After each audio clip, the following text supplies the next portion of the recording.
Tamil news பார்வையாளர்களுக்கு அன்பு வணக்கம். இன்றைய சிறப்பு நேர்காணல் நிகழ்ச்சியில நம்மோடு இணைந்திருக்கும் சிறப்பு விருந்தினர் தமிழ் நியூஸினுடைய ஆசிரியர் மரியாதைக்குரிய திரு செந்தில் அவர்கள் தான் இருந்திருக்காங்க. சார் வணக்கம். வணக்கம். எப்படி இருக்கீங்க சார்? நல்லா இருக்கேன். சிறப்பு. பாரதிய ஜனதாவில் 3 ஆண்டுக்கு ஒரு முறை மாநில தலைவருக்கான அந்த நியமனம் என்பது இந்த நாடு முழுக்க அவ்வாறாக தான் அவங்க ஒரு கடைபிடிச்சிட்டு வர்றாங்க. சில மாதங்களுக்கு முன்னதாக மாநில தலைவர்களுடைய அந்த போஸ்டுக்கான தேர்வு நடைபெற இருக்கு அப்படின்ற மாதிரி செய்திகள்லாம் வண்ணமா இருந்தது. ஆனால் அந்த ஊர்ஜிதப்படுத்தப்பட்ட தகவலோ ஒரு மாற்றத்திற்கான தகவலோ இன்று வரை வந்தபாடு இல்லை. டிலே ஆகிட்டே இருக்கு. தொடர்பாரா மாநில தலைவர் திரு அண்ணாமலை அவர்கள் குறிப்பா மத்திய தலைமையில ஒரு எண்ணம் இருக்கிறது. திரு அண்ணாமலை அவர்கள் ஒரு வளர்ச்சி பாதையிலே கொண்டு சென்றிருக்கிறார். குறிப்பா இந்த நாடாளுமன்ற தேர்தலிலே தனித்து ஐடிஏ களம் கண்டு ஒரு மேஜர் பார்ட்னராக பிஜேபி அந்த அணியிலே இடம்பெற்று கிட்டத்தட்ட 18.5% வாக்குகள் அவர் பெற்றிருக்கிறார். அவர் வளர்ச்சி பாதையிலே அவர் சென்று கொண்டிருப்பதாக வலதுசாரிகள் ஊடகங்களே தொடர்ச்சியா பேசுறதை பார்க்கிறோம். திரு அண்ணாமலை அவர்கள் தொடர்வாரா அல்லது வேறு மாநில தலைவர் மாற்றுவதற்கான வாய்ப்புகள் இருக்கா அல்லது தேர்தலை முன்னிலைப்படுத்தி தான் அந்த தலைவர் என்பது நியமனம் என்பது அமையுமா? எப்படி பாக்குறீங்க? இல்லை, கண்டிப்பா 2026 சட்டமன்ற தேர்தலை ஒட்டி தான் பாஜக தலைவர் மாநில தலைவர் யார் அப்படிங்கிறத முடிவு பண்ண போது பாஜக. அதுதான் நம்ம பார்க்கணும். ஒரு விஷயத்துல நீங்க சொல்றதுல என்னோட கருத்து வேறுபாடு என்னன்னா, பிஜேபி அதாவது மாநில தலைவராக அண்ணாமலை வந்தது பிறகு பிஜேபி பெரிய லெவலில் வளர்ச்சி அப்படின்னு நீங்கள் ஓட் பேங்கை வச்சு சொல்கிறீங்க ஒன்று. பட் இன்னும் பாஜகவோட 2ஆம் கட்ட தலைவர்களுடைய வருத்தம் ஒன்று என்னென்னா, அவர் இண்டிவிஜுவலாக ப்ரொமோட் ஆகிட்டு இருக்காரு.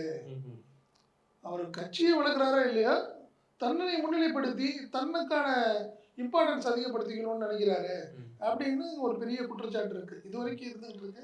2வது சீனியர்கள் எல்லாத்தையும் ஒதுக்கிட்டாரு அப்படிங்கிற ஒரு குற்றச்சாட்டும் இருக்குது. அதை மறுக்க முடியாது. அதுக்கு நிறைய எக்ஸாம்பிள்ஸ் இருக்குன்னு வச்சுங்களேன். ஆமாம், நீங்கள் அது அவரு ஏன் பொன்னார் எடுத்துங்க. நீங்கள் பொன்னார் எங்கே இருக்கிறாருன்னே தெரியல. ராஜாவே இல்லை. இப்போ தானே இப்போ ராஜா நீங்கள் பொறுப்பாளராக போட்டதுக்கு அப்புறம் தானே அவர் வெளியே வந்தார்.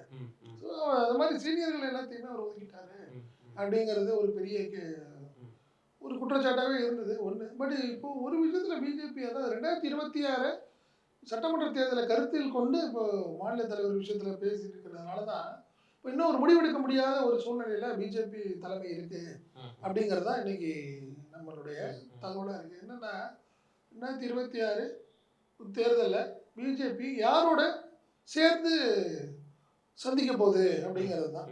ஒன்று அதிமுகவோட கூட்டணியில் இருக்க போதா, இல்லை அதிமுக இல்லாத ஒரு கூட்டணியில் பிஜேபி முன்னெடுக்க போதா அப்படிங்கிறது தான் ஒரு பெரிய கேள்விக்குறி. அதை ஒட்டி தான் மாநில தலைவருக்கான தேர்வை முடிவு பண்ண போகிறாங்க பாஜக மாநில அகில இந்திய தலைமை. அப்படி பார்க்குறப்ப பார்த்தீங்கன்னா தற்போதைய நிலையம் பார்த்தீங்கன்னா பிஜேபி ப்ளஸ் ஏடிஎம்கே கூட்டணிக்கான வாய்ப்புகள் அதிகமாகிட்டே இருக்குது நாளுக்கு நாள். காரணம் என்னன்னு பார்த்தீங்கன்னா, நீங்கள் வேலுமணி திருமண நிகழ்ச்சியில் சொல்லலாம். இல்லை, திருமண நிகழ்ச்சியில் பார்த்தீங்கன்னா பிஜேபி தலைவர்கள் எல்லாமே கிட்டத்தட்ட வந்துட்டாங்க. நீங்கள் ஆப்ஷன் ஆகாத தலைவரே இல்லை அப்படிங்கிறது தான். நீங்கள் அதிமுக தலைவர்கள் கூட சில பேர் அவர் கூட்டு அந்த நிகழ்ச்சிக்கு போகாமல் இருந்திருக்கலாம். பிஜேபி தலைவர்கள் எல்லாம் வந்திருக்கிறாங்க.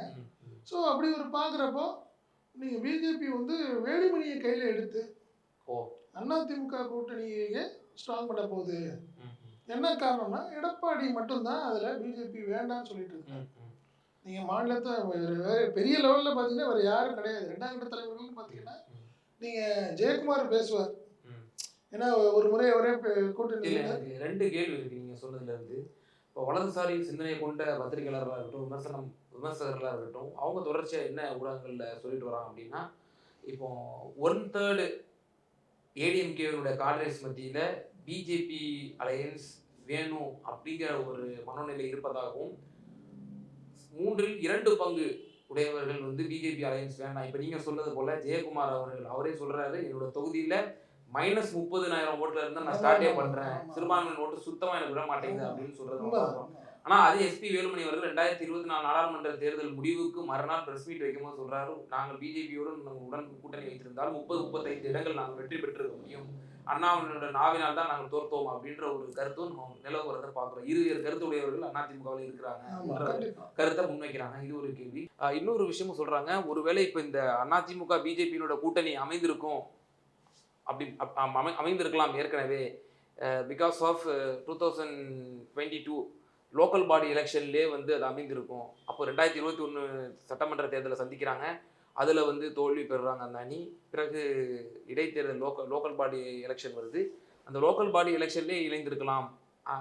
5% இடங்களை வந்து திரு அண்ணாமலை அவர்கள் கேட்டார், ஆனால் 2% தான் நம்மளால் தர முடியும் அப்படின்னு சொல்லி எடப்பாடியார் வந்து டினை பண்ணிட்டாருன்னு சொல்லி அந்த கூட்டணி அப்போ முறியுது.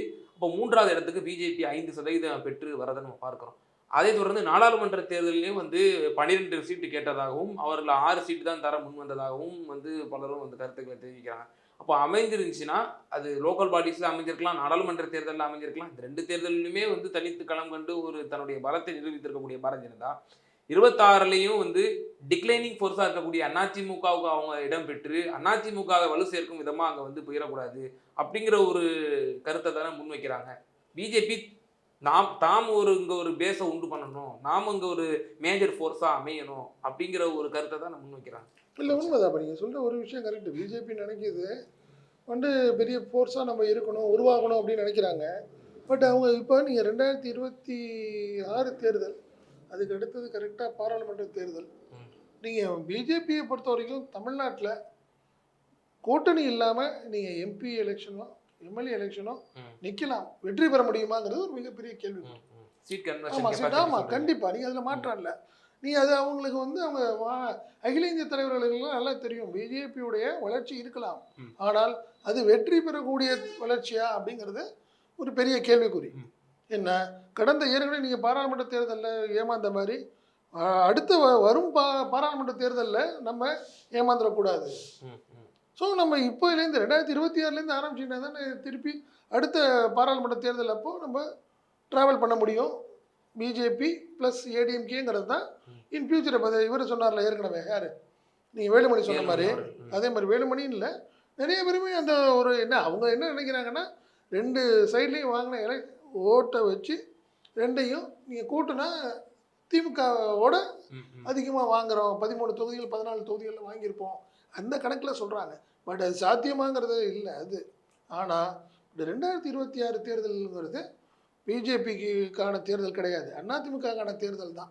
அது நம்மளுக்கு மாற்றுக்கிறது கிடையாது. ஆனாலும் பிஜேபி என்ன நினைக்குது, நீங்கள் கடந்த கால வரலாறுல பார்த்தீங்கன்னா பிஜேபி மாநில கட்சிகளோட எப்படி இருந்திருக்கிறாங்க அப்படின்னு பார்த்தீங்கன்னா, மாநில கட்சிகளோட கூட்டணி வைப்பாங்க ஒரு சர்டன் பீரியடில், அந்த கட்சியை 2ஆக்கி அதில் ஒரு பார்ட்டோட கூட்டணி வைப்பாங்க. இது வந்து நீங்கள் மகாராஷ்டிராவில் இருந்திருக்குது, நடந்திருக்கு வச்சுருக்கீங்களேன். இப்போ நீங்கள் சந்திரபாபு நாயுடுவே பெரிய லாக் ஆகியிருக்கிறாரு நீங்கள் ஆந்திராவில். காரணம் என்னென்னா, ஜெகன்மோகன் வந்து அவர் தோல்விக்கு அப்புறம் பார்த்தீங்கன்னா பவன் கல்யாணம் வந்து பிஜேபி கையில் எடுத்து வச்சுருக்கு. நீங்கள் எந்த நேரத்துலையும் நீங்கள் சந்திரபாபு நாயுடு ஒரு வேறு மாதிரி முடிவு எடுத்தார், பிஜேபி கூட்டணிக்கு எதிரான ஒரு முடிவு எடுத்தார்னா பவன் கல்யாண் வேறு மாதிரி முடிவு எடுப்பார். ஸோ அவங்க தெளிவாக அந்த ஒரு ஒர்க்கில் தான் என்ன பண்ணியிருக்காங்க, பவன் கல்யாணை கையில் எடுத்து வச்சுருக்கிறாங்க. இதே மாதிரி ஒரு சூழ்நிலை இங்கே அதிமுகவில் உருவாக பார்த்துட்டு இருக்குது. நம்மளுக்கு நல்லாவே கண்கூடாக தெரியுது. காரணம் என்ன, செங்கோட்டையன் இஷ்யூவாக இருக்கட்டும், இப்போ நீங்கள் வேலுமணி அந்த திருமண நிகழ்ச்சிகள் எல்லாம் பார்த்தீங்கன்னாவே நீங்கள் எடப்பாடி கை நழுவி அதிமுக வேற ஒரு ரூட்டில் போயிட்டு இருக்கிறது நல்லாவே தெரியுது. அந்த ஒரு கட்டுப்பாடு இல்லை. ஏன்னா ராஜேந்திர பாலாஜி டேரியாக ஒரு அவங்களுக்குள்ள ஒரு பிரச்சனையை ஓப்பனாக பேசுகிறாரு, ஒரு பொதுக்கூட்டத்தில் பேசுகிறாரு. எடப்பாடியால் ஒன்றும் கண்ட்ரோல் பண்ண முடியலையே. இது கடந்த காலத்தில் பார்த்தீங்கன்னா ஜெயலலிதா பீரியடில் இது மாதிரி நடந்திருக்க முடியுமா? ஒற்றை தலைமை இதுதானே விரும்பினாரு எடப்பாடி. இப்படி ஒற்றை தலைமை வந்ததுன்னா கட்சியை பெரிய லெவலில் பெருசாக நாங்கள் பண்ணிவிடுவோங்கிற மாதிரி தானே அவர் கொண்டு வந்தார். ஒன்றும் பெருசாக இல்லையே, அவரால் பண்ண முடியலையே. நீங்கள் தேர்தல் தோல்வின்னு இல்லை, கட்சியோடைய அந்த கூட்டமைப்பு அந்த சரியான ஒரு ஸ்ட்ராங் அவரால் பண்ண முடியல. அது ஒன்று. ரெண்டாவது, 2026 தேர்தலை பொறுத்த வரைக்கும் பார்த்தீங்கன்னா பிரிஞ்சிருக்கிறவங்களாம் சேர்ந்தாதான் அதிமுகவுக்கு ஒரு பெரிய பலமாக இருக்கும். பட் ஏதோ ஒரு காரணத்தினால எடப்பாடி விரும்பலை. நீங்கள் ஒரு விஷயத்தை புரிஞ்சுக்கணும், நீங்க பாராளுமன்ற தேர்தலில் போய் அவர் வந்து பிஜேபியை கழட்டினதுக்கு ஒரு காரணம் 2026 தேர்தலில் பிஜேபி நம்மளை முதல்வர் வேட்பாளர்னு அனௌன்ஸ் பண்ணாமல் அண்ணாமலை அனௌன்ஸ் பண்ணிடுவாங்கன்னு ஒரு ரூமர் வர ஆரம்பிச்சிச்சு. என்ன காரணம்னா பிஜேபி தலைமையிலான கூட்டணிங்கிற ஒரு முடிவு பண்ணிட்டாங்க பிஜேபி. சோ மேஜர் பார்ட்னரா என்டிஏ. ஆமா, அந்த மாதிரி ஒரு சூழ்நிலை வந்துடும், நம்மளுடைய எதிர்காலமே கேள்விக்குறியாயிருங்கிறத முதல் பயம் வந்துச்சு எடப்பாடிக்கு. ஸோ அதனால தான் அவர் முதல்ல பிஜேபி கூட்டணியிலேருந்து வெளியே வரும். சர்ச்சை 2021 வந்து இந்த சர்ச்சை ஏற்பட்டது. அதிமுக கூட்டணி வைத்த போது என்டிஏ அலையன்ஸ் தான் வந்து இது வந்து ஏடிஎம்கேயோட அலையன்ஸ் இல்லை அப்படின்ற ஒரு சர்ச்சை அப்போதே ஏற்பட்டது. ஆமா, நீ அதனால அந்த ஒரு பயம் அவருக்கு அண்ணாமலை இவருக்கு எடப்பாடி இருந்துகிட்டே இருக்குது, இப்போ இருக்குது அவருக்கு. அதனால தான் அவர் ஒரு ஒதுங்கியே இருக்கிறாரு. பட் ஆனால் நீங்கள் வந்து பார்த்தீங்கன்னா அடுத்தடுத்த விஷயங்கள், இன்கம் டேக்ஸ் ரைடு, இடி ரைடுன்னு ஒரு பெரிய ஒரு 2ஆம் கட்ட அதிமுக தலைவர்கள்ட்ட எல்லாத்துட்டையுமே ஒரு பயம் இருந்துகிட்டே இருக்குது. பிஜேபியை எதிர்த்து நம்ம எதுவும் பண்ணோம்னா நம்மளுடைய எதிர்காலம் போயிடும், அடுத்தடுத்து வழக்குகள்ங்கிற ஒரு சூழ்நிலைக்கு நம்ம இக்கட்டான நிலைமைக்கு தள்ளப்படுவோம் அப்படிங்கிற ஒரு பயம் அவங்களுக்குலாம் இருக்குது.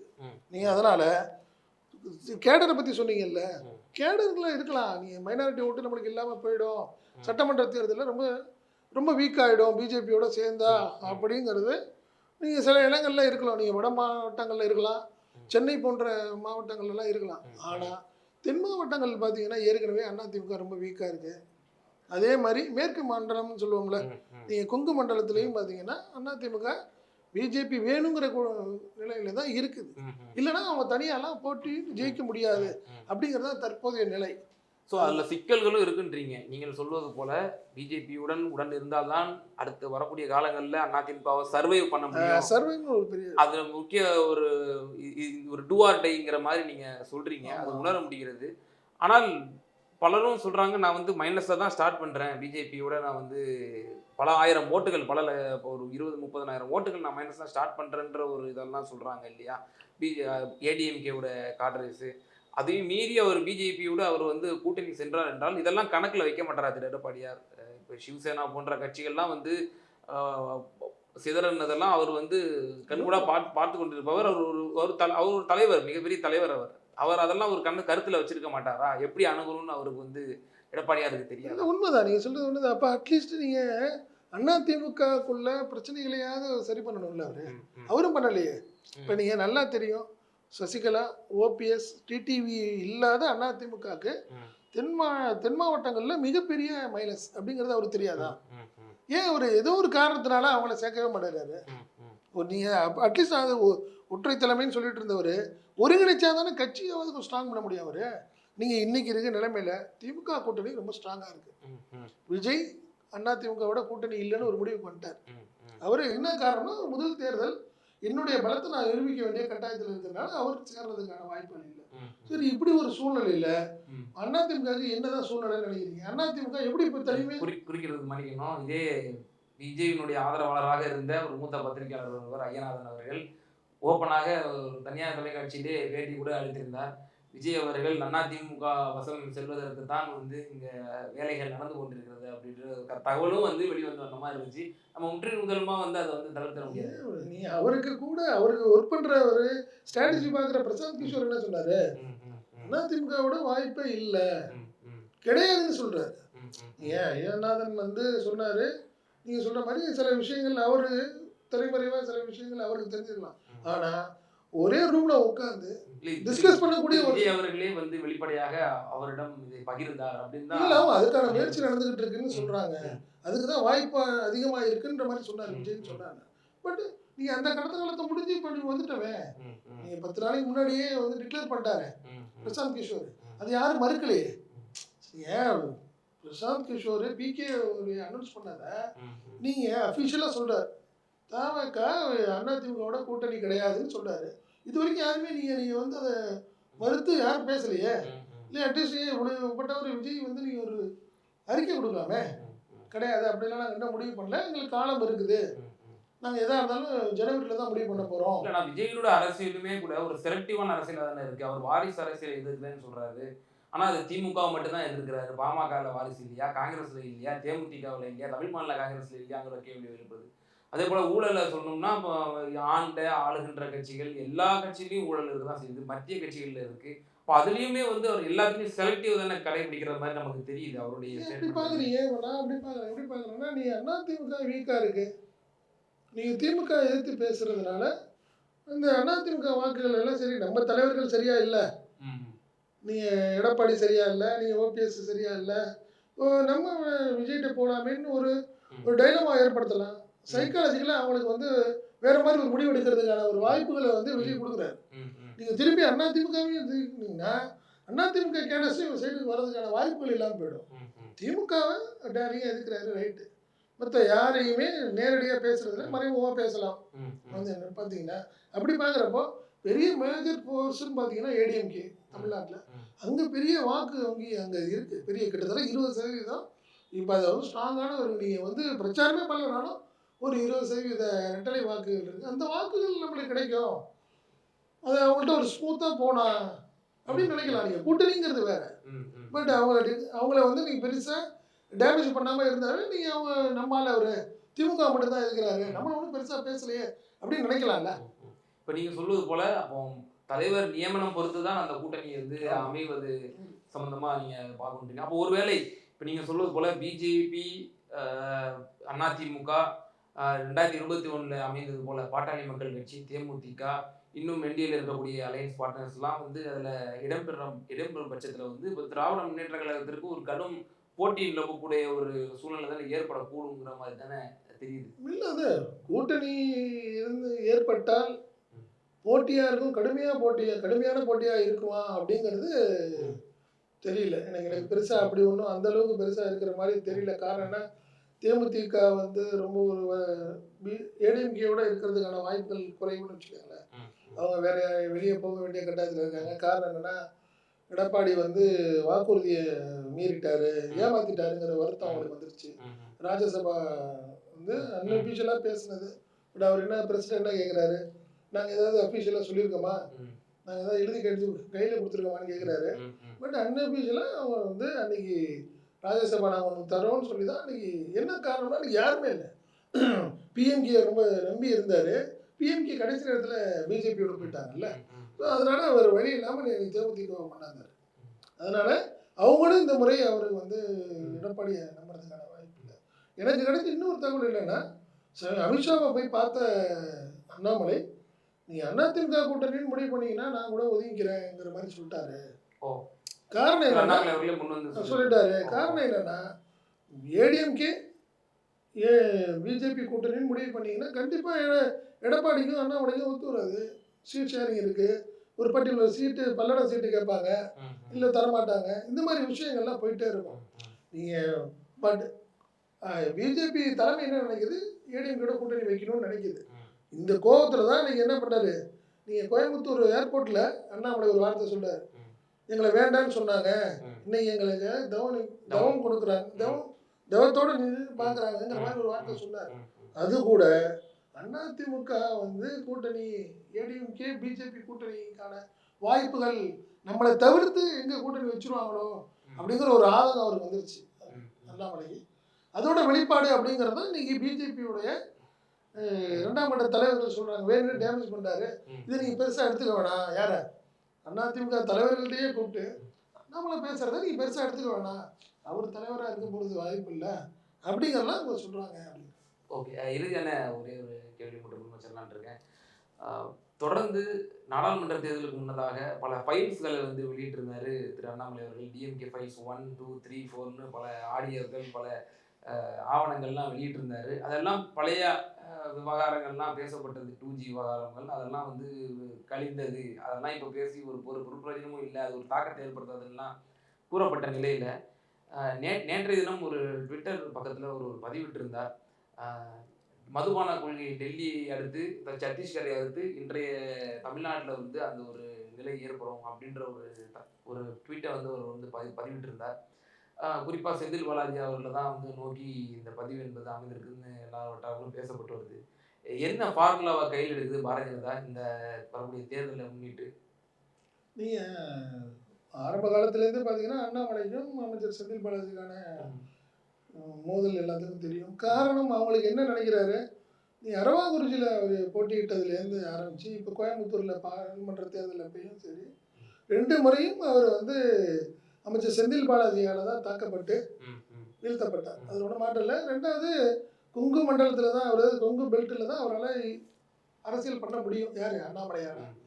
ஸோ அங்கே வந்து மிகப்பெரிய அவருக்கு பெரிய ஃபோர்ஸாக இருந்து அவருக்கு பெரிய ஒரு கேடயமாகவும் அவருடைய வளர்ச்சியை வந்து தடுக்கிறது அமைச்சர் செந்தில் பாலாஜி தான் அவர் நினைக்கிறாரு. ஸோ அதனால் நீங்கள் அவரை வீக் ஆக்கணும், சைக்காலஜிக்கலாக அவரை வீக் ஆக்கணும் அப்படின்னு நினைக்கிறாரு. அதனால தான் ஆரம்ப காலத்துலேருந்து நல்லா தெரியும். ஒன்றும் இல்லாத ஒரு விஷயங்களை பெருசாக்கி அவரை டேமேஜ் பண்ணி அதாவது ரொம்ப வீக் ஆக்கணும்னு நினைக்கிறாங்க அவங்க. பிஜேபி நினைக்குது, துரிதம் அண்ணாமலைன்னு நினைக்கிறாரு. பட் அந்த விஷயங்கள் அந்த ஒரு தாக்குதலுடைய தொடர்ச்சியாக தான் இதை நான் நினைக்கிறேன். காரணம் என்னென்னா, யாருமே இது வரைக்கும் நீங்கள் அப்படி நல்லா பார்த்தீங்கன்னா திமுக தலைவர்களில் அண்ணாமலையை அரசியல் கோமாளின்னு சொன்ன வார்த்தைகள் வேறு யாருமே இல்லை. என்ன, இங்கே ஒரு ஆடு கரூர்லேருந்து நாங்கள் விரட்டப்பட்ட ஒரு ஆடு கோயம்புத்தூர் வந்து தோத்துருச்சு. இன்னும் சொல்ல போனால் நடு ரோட்டில் வந்து கிடாயெல்லாம் கூட இல்லை. நீங்கள் அந்த ஒரு வீக்கான ஒரு வார்த்தை அண்ணாமலையை பர்சனல் அட்டாக்குங்கிறது அமைச்சர் செந்தில் பாலாஜி மட்டும்தான். காரணம் என்னன்னா அவரை இவர் பண்றாரு. நீங்க சாராய அமைச்சர்னு ஒரு வார்த்தை சொன்னாருங்க. நீங்க எங்க இல்லை, எல்லா இடத்துலையும் தான் இருக்கு. மாநில பிஜேபி ஆளும் எல்லா மாநிலங்கள்லையும் மதுவிலக்கு இருக்கு, மதுவிலக்கு அமைச்சர்கள் இருக்கிறாங்க. புரியுதுங்களா? நீங்கள் சாராய அமைச்சர்னு ஒரு வார்த்தை வேணுன்னே டேமேஜ் பண்ணுறப்போ அவர் பேச வேண்டிய கட்டாயத்தில் இருக்கிறார். அவர் பேசுகிறார். ஸோ இதை வந்து அண்ணாமலை பர்சனல் மோட்டிவாக நினச்சி பண்ணிகிட்டு இருக்கிறார். பட் இந்த முறை நடக்கிறது என்னென்னா, இது வந்து வேலுமணியான விஷயம். வேலுமணி அமித்ஷாவுடைய சந்திப்பில் வேலுமணியோட ஒரு பெரிய ப்ரேயர்னா என்னென்னா, செந்தில் பாலாஜி இருக்கிற வரைக்கும் நமக்கு ரொம்ப கஷ்டம் அப்படிங்கிறது தான் அவங்களுடைய காரணம். என்னன்னா, அவருக்கு ஒரு 10 தொகுதி அங்கே இருக்குது. கடந்த முறை ஜெயிச்சது. 10 ஜெயிக்கலைன்னா கூட மினிமம் ஒரு 5ஆவது ஜெயிச்சாக வேண்டிய கட்டாயத்தில் வேலுமணி இருக்காரு. அதற்கான வாய்ப்புகள் இல்லை. செந்தில் பாலாஜி தொடர்ந்து பணியாற்றினால் கோவையில் உள்ள 10 சட்டமன்ற தொகுதிகளில் கண்டிப்பாக ஜெயிக்காது அதிமுக. அதில் ஒன்றும் மாற்றுக்கிறது கிடையாது. ஸோ நீங்கள் இந்த ஒரு பயம் அவருக்கு வேலுமணி இப்போ என்ன சொல்கிறாரு, இப்போ எங்களுக்கு ரொம்ப கஷ்டம், செந்தில் பாலாஜி வந்து பெரிய ஃபோர்ஸு, ஒரு 2026 தேர்தல் வரைக்கும் அவரை நீங்கள் ஏதாவது டேமேஜ் பண்ணி வச்சிங்கன்னா தான் எங்களுக்கு சரியாக இருக்கும் அப்படின்னு அவருடைய வேண்டுகோளின் அடுத்து என்ன நல்லா பாருங்கள், சிவராத்திரிக்கு வந்துட்டு போய் அடுத்த 2 நாள்லேயே நீங்கள் ரைடுங்க. அதுதான் காரணம். நீங்கள் அதை வேறு மாதிரி டேமேஜ் பண்ணணும்னு கொண்டு போகிறாங்க. நீங்கள் ஏற்கனவே சொன்னவர் தானே அண்ணாமலை, இடி கொஞ்சம் வேலை பார்த்துட்டு இருக்குது, இப்போ வரும் வந்து என்ன செய்ய வேண்டிய வேலையெல்லாம் செய்யும்னு சொன்னவர் தானே. அதுக்கு செந்தில் பாலாஜி சொன்னார், எப்போ ஒரு இடி ஆஃபீஸர் ஆனார் அப்படின்னு செந்தில் பாலாஜி இந்த ஒரு கேள்வி கேட்டார். ஸோ அதனால் இது அவங்களுடைய ஒரே ஒரு நேருடைய தாக்குதல். திமுகங்கிறத தாண்டி அமைச்சர் செந்தில் பாலாஜிக்கு எதிரானது வந்து அண்ணாமலை, வேலுமணி, எடப்பாடி, தங்கமணி, இவங்களுக்கு எல்லாமே கொங்கு பெல்ட்டில் உள்ளவங்க. அவங்களுடைய எதிர்காலம் வந்து ஒரு கேள்விக்குறி ஆயிருங்கிற பயம் வந்துருச்சு. அதோட வெளிப்பாடு தான் இப்போ சொல்கிறீங்க. இப்போ வட மாநிலங்களில் பார்க்குறோம், டெல்லி, சத்தீஸ்கர், அதை வந்து ஒப்பிட்டு சொல்கிற பொழுது ஒருவேளை இந்த தேர்தலுக்கு முன்னதாக திரு செந்தில் பாலாஜி அவர்கள் மீண்டும் கைது செய்யப்படலாமா அப்படிங்கிற ஒரு கேள்வியும் வந்து எழுப்பப்பட்டிருக்கிறத பார்க்குறோம். இது எப்படி பார்க்குறீங்க? கைது செய்ய நேரிடலாமா மீண்டும்? இல்லைங்க, எனக்கு தெரிஞ்சு செந்தில் பாலாஜிக்கு அமைச்சருக்கு எதிரான சைபர் தாக்குதல் அதிகமாக இருக்குது. நீங்கள் சோஷியல் மீடியாவில் வந்து பார்த்தீங்கன்னா பிஜேபியோடைய ஐடிவியோடைய மிகப்பெரிய டார்கெட் அவராக இருக்காரு. நீங்கள் அது அதிமுகவுக்கு ஏற்கனவே அவர் என்ன காரணம்னா, நீங்கள் கரூரில் விஜயபாஸ்கர் இருக்காரு, எம்ஆர் விஜயபாஸ்கர், செந்தில் பாலாஜி இருக்கிறவங்க தொடர்ந்து வந்து உச்சநீதிமன்றத்தில் வந்து பதில் மனு தாக்கல் செஞ்சுட்டே இருக்காங்க. அவரை மீண்டும் வந்து இந்த ஜாமீனை ரத்து செய்யணும், ஏன்னா அவர் வந்து ஒரு அமைச்சராகவும் இருக்கிறாரு, சாட்சியங்களை அழிச்சிருவாரு அப்படின்ற ஒரு தகவலையும் அவங்க சொல்லிகிட்டே இருக்கிறாங்க. மேலும் இந்த மதுபான கொள்கைன்னு சொல்லும்போது ஆட்சியினுடைய இந்த பிகினிங்கில் வந்து பாட்டிலுக்கு வந்து கூடுதலான காசுகளை வாங்குறாங்க அப்படின்னு சொல்லி தொடர்ச்சியாக வந்து எதிர்கட்சிகளால் வந்து குற்றச்சாட்டு வைக்கப்படுது. அதோடு சேர்த்து தான் இது வந்து தொடர்பு. நல்ல ஒரு விஷயம் பாருங்க, ஜாமீனை ரத்து பண்ணணும்னா சாதாரணமாக பண்ண முடியாது, அதுக்கான எவிடன்ஸ் வேணும். நீங்கள் எதுக்காக அமைச்சர் செந்தில் பாலாஜி யாராவது சாட்சியை கிடைக்கிறதுக்கு ட்ரை பண்ணுறாருன்னா நீங்கள் எவிடன்ஸ் கொடுக்கணும்ல.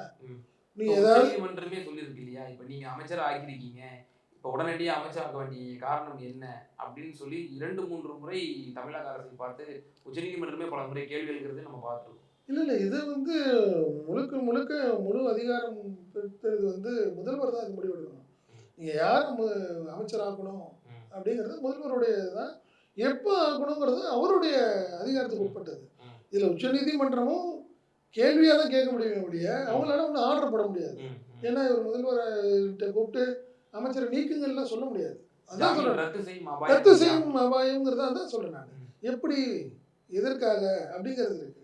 இப்போ நீங்கள் வந்து ஒரு விஷயம் இருக்கீங்க, நீங்கள் கொலை குற்றவாளியாக இருக்கீங்க, உங்கள் மேலே நீங்கள் வெளியே ஜாமீனில் வந்திருக்கீங்க, உங்களுடைய ஜாமீனை ரத்து பண்ணணும்னா என்ன காரணம்ன்றது நீங்கள் சாட்சிகளை கலைக்கிறதுனா அவங்கள நேரடியாக ஃபோனில் பேசியிருக்கணும், இல்லை உங்கள் சார்புடைய ஆட்கள் யாராவது போய் பார்த்துருக்கணும், இல்லை ஏதாவது விஷயங்கள் இருக்குது. இதுக்கான எவிடன்ஸை நீங்கள் வந்து ப்ரொடியூஸ் பண்ணாதான் நீங்கள் வந்து உச்சநீதிமன்றம் அதை பார்வையாக பார்க்கும். அதற்கான விஷயங்கள்லாம் இல்லை. இதே மாதிரி ஆல் ஓவர் இந்தியாவில் பார்த்தீங்கன்னா நீங்கள் அரசில் அதிகாரியத்தில் உள்ள ஆட்களுக்கு எவ்வளோ வழக்கு கழித்த 470 நாட்கள் வந்து அவர் சிறையில் கழித்தார். அதில் பெரும்பான்மை 300க்கும் மேற்பட்ட நாட்களில் வந்து அவர் இலாக்கா இல்லாத அமைச்சராக தான் தொடர்ந்தார்.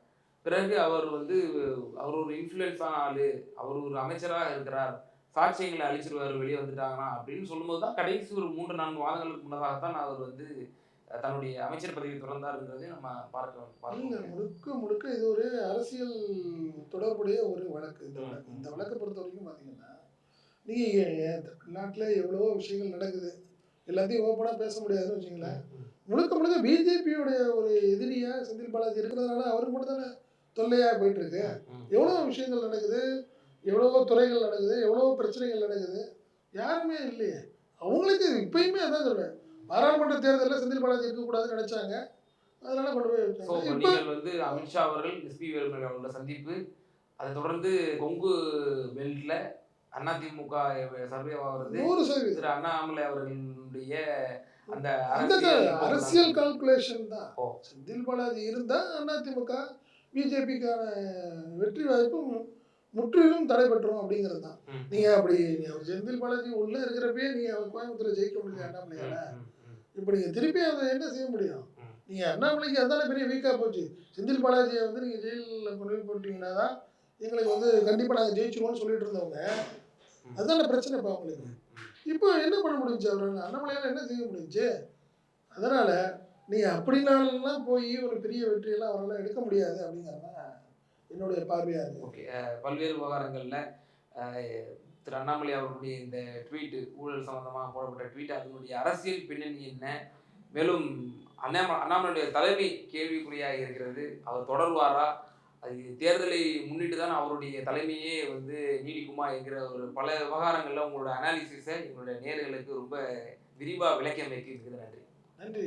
நமது தமிழ் நியூஸ் சேனலில் உங்களது பொருட்களை வெறும் 500 ரூபாயில் விளம்பரம் செய்ய வேண்டுமா? தொடர்புக்கு 7806942275 தொடர்பு கொள்ளுங்கள்.